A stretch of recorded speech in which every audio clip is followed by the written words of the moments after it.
मुग आ बिरी तैयारी दहीबरा आपण खाइछन्ते किंतु बिना तेल छणारे सुजीरे तैयारी दहीबरा थरे खातु आ कमेंट रे मते जणातु। नमस्कार, आपण समस्त मो चैनल को स्वागत।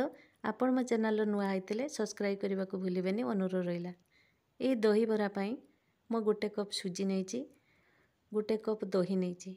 एक बाउल रे सुजी आ दही के देई गुळाई नबा।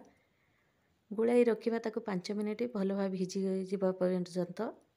तापरे मु 2टी कंचा लंका, 1 इंचर अदा ताको छेची देइछि, से मिश्रण देइछि। 1 इंचर आंब अदा नेछि ताको ग्रेट करि देइछि। ए सब मिश्रण को आम भल भाव गुड़ाई नबा। आंब अदा दबा द्वारा बरा खाइला बेले आपण तार स्वाद जानि परिबे, बहुत भल लागिबो। स्वाद अनुसार मु एठी 1 चमच लूण, आधा चमच बेकिंग सोडा देइछि, 2 ରୁ 3 चमच पानी दे गुळाई नेछि। गोटे ढांकुणी 15-20 मिनिट ढांकी ए बेटर को रखिदबा। 15-20 मिनिट परे ढांकुणी बाहर कर देखा आम बेटर बरा पई प्रस्तुत हो जाइछि। गैस रे आपे स्टैंड बसाइबा, तेल मारि नबा, गुळाई रखिथिबा आण को स्टैंड रे देई देबा। सिझिबा पई एक ढांकुणी ढांकी दबा।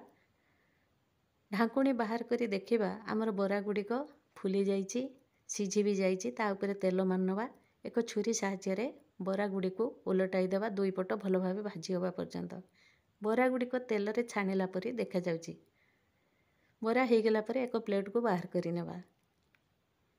बरा गुडी को नरम करिया पई ताको पानी रे भिजाई नबा 10 मिनिट पर्यंत। ए दही बरार मसला प्रस्तुत करिबा। गैस रे लो फ्लेम रे प्यान बसाई जीरा, जुआणी, धनिया, गोलमरीच, कला लुण, साधा लुण, चाट मसला आउ लंका गुंड दे ताको भाजी नबा। तापर ए मसला को आमे छेची नबा।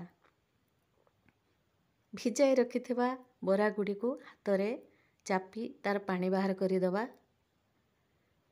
एई दही बरा पई जो दही मु 500 ग्राम नेछि ताको एक छंका साहाय्य रे गुळाई नेछि। गुळाइबा द्वारा दही रो खदड़ अंश रहिबनी, दही प्लेन हे जिवो। एई दही रे मु 3 चमच चीनी देइछि। खट्टा मीठा लागिले दही बरा बहुत भल लागिबो। आपण मो वीडियो टू लाइक करिवे, शेयर करिवे, कमेंट करिवे, सब्सक्राइब करबा को भूलिबेनी। भिजाई रखिथिबा दही बरा गुडी को प्लेट रे सजाई नबा। ता ऊपर गुळाई रखिथिबा दही देई देबा।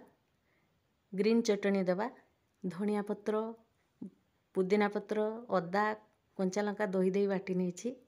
तापर तेंतुली रो मंड देई सजाई नबा। भाजी के रखिथिबा मसला को तापर छिंची दबा। आउ एक नुआ वीडियो नै आसिया पर्यंत आपणक अपेक्षा।